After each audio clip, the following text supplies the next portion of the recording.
Is the CBS Evening News with Walter Cronkite. Good evening. Sam Momo Giancana, the Chicago crime syndicate chieftain recently named in a reported CIA mafia plot to assassinate Fidel Castro, has been shot to death. Federal, state, and local law enforcement authorities say the killing late last night at the 65-year-old Giancana's suburban Oak Park home looks like an underworld execution. Sharon Lovejoy reports. The killer was face-to-face with Sam Giancana when he fired the first bullet. It hit him in the mouth. 2 more slugs went in under the chin, 3 others in the back of the neck. Whoever hit Sam had to be a close companion, said one Chicago police commander today. He had to be very, very close to get in for the kill.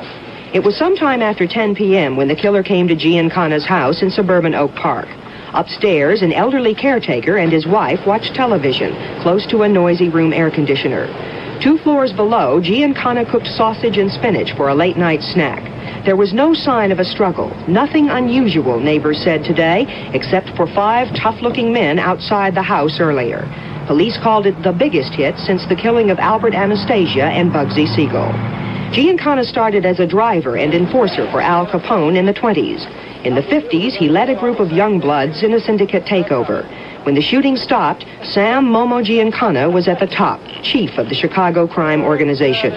Giancana enjoyed high living, fancy restaurants, and show people like Frank Sinatra and longtime sweetheart Phyllis McGuire. But the 60s brought Giancana trouble. The government intensified investigations into organized crime and subpoenaed syndicate bosses to appear before grand juries. Giancana was so reluctant to talk, he spent all of 1965 in jail and fled to Mexico, living in exile until he was deported to the U.S. last spring. This year, more trouble. Giancana was linked to an alleged CIA plot to assassinate Fidel Castro back in the early 60s. Once again, the government started pressing Giancana for information, and that may have been why he was killed. The first conclusion I would come to is that it was a gangland hit.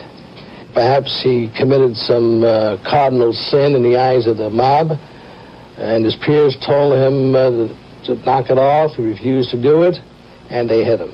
Another possibility, if in fact there's any truth to the CIA involvement, would be perhaps his own peers are afraid that he might be subpoenaed before a congressional committee, and they will not want him to appear there for reasons of their own, principally not to engender any more publicity.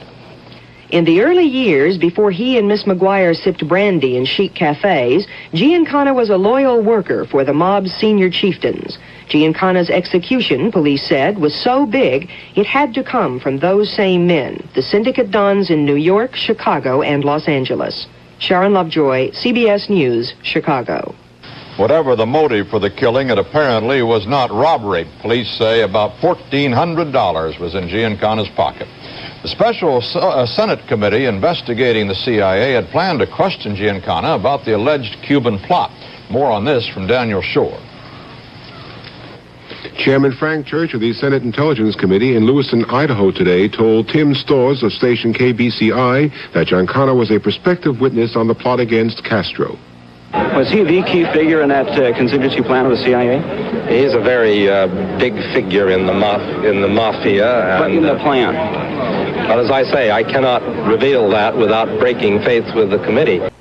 Various authorities, federal and local, today were investigating the murder of Sam Giancana, an alleged mafia type with long connections with the underworld.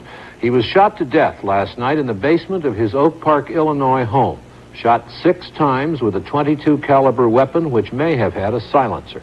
Giancana had been connected to reported CIA plots to kill Fidel Castro, but there's no indication that his death had anything to do with that. Yet the method of the crime and the small caliber bullets used don't fit the usual gangland pattern, so there are questions. Here's more from Mike Jackson in Oak Park.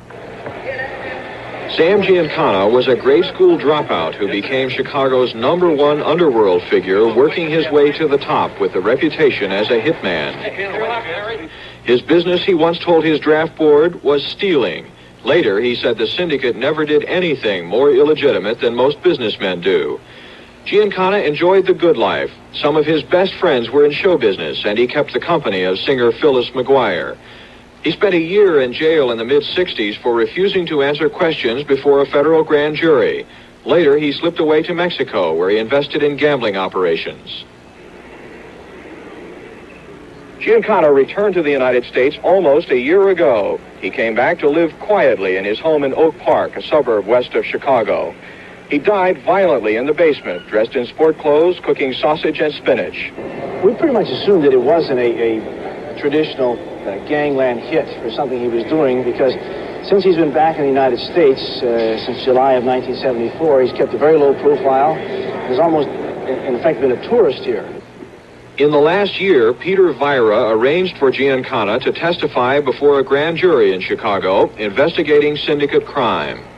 It looks like it was something personal, something he had done to someone. They were going to retaliate for him. But we have no indication it was for any thing that he had done that would hurt the criminal syndicate.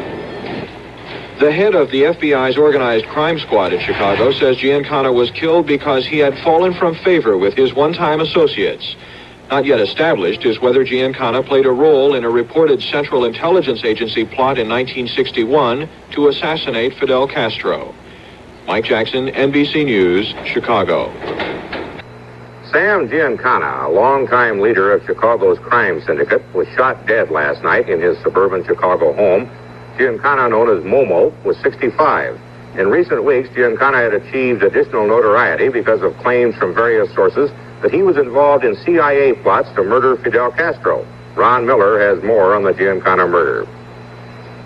Sam Momo Giancana was no stranger to notoriety, and some say he enjoyed all the attention that a crime boss receives. He was in and out of court during his criminal career, arrested more than 40 times, but convicted on only 3 charges. During his 50 years in the underworld, Giancana developed numerous alliances. He also developed numerous enemies. Giancana dropped out of view during the past several weeks. He was reportedly hospitalized for surgery. But last night, the police saw Giancana again. When the police arrived, they found Mr. Giancana laying on the floor, dead, been shot numerous times in the upper part of his body and throat. Approximately 6 shots believed to be fired from a .22 caliber weapon. And that's about all the police know. He was found by his caretaker in the basement of his home in a fashionable Chicago suburb. Police are interviewing Giancana's neighbors, but predictably, no one saw or heard anything. Police speculate Giancana knew his murderer. There was no sign of a struggle, no sign of a break-in. It was all very professional, although the .22 caliber weapon used in the killing is unusual in crime syndicate murders.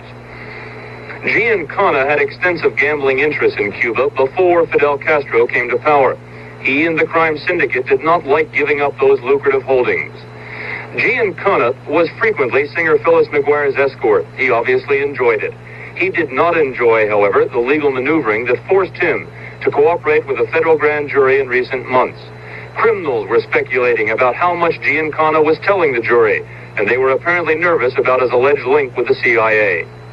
If it's true that Giancana did some work for the CIA, or contracted to do some work for him, again, it's a possibility that mobsters might be afraid of an anticipated subpoena from a congressional committee. This is David Shoemaker in Washington. Those familiar with the mafia's relationship with the CIA explain it as a healthy mix of patriotism and self-interest. It is apparently true that Sam Giancana served as a go-between, putting one of his former lieutenants, Johnny Roselli, at the service of the CIA when the agency reportedly wanted Fidel Castro killed. That was in the early 1960s. But it is also true, ABC News has learned, that even in the late 1960s, Giancana was still trying to have Castro killed for reasons of his own. The Chicago mobster took part in a mafia summit meeting in Miami, the syndicate seeking revenge for Castro's nationalization of its gambling casinos. A hitman was sent via Mexico to do the job, but he fared no better than Roselli's men did for the CIA. There was a time when Senate investigators did want to talk with Giancana, but once Roselli agreed to testify, their interest cooled. And the ranking Republican on the Select Committee, John Tower, was asked about that today. The committee, of course, notes with interest that Mr. Giancana was done away with. He had been contacted by some of our staff in the matter of trying to get information on the Roselli matter. The committee had not made a determination to call him as a witness. And, of course, now the matter is quite moot as to whether or not CIA Director William Colby marched in with his lieutenants this morning, assured the senators that the CIA severed its working relationship with the mafia some time ago. A relationship which, according to a lawyer for one mobster, had become embarrassing for both organizations.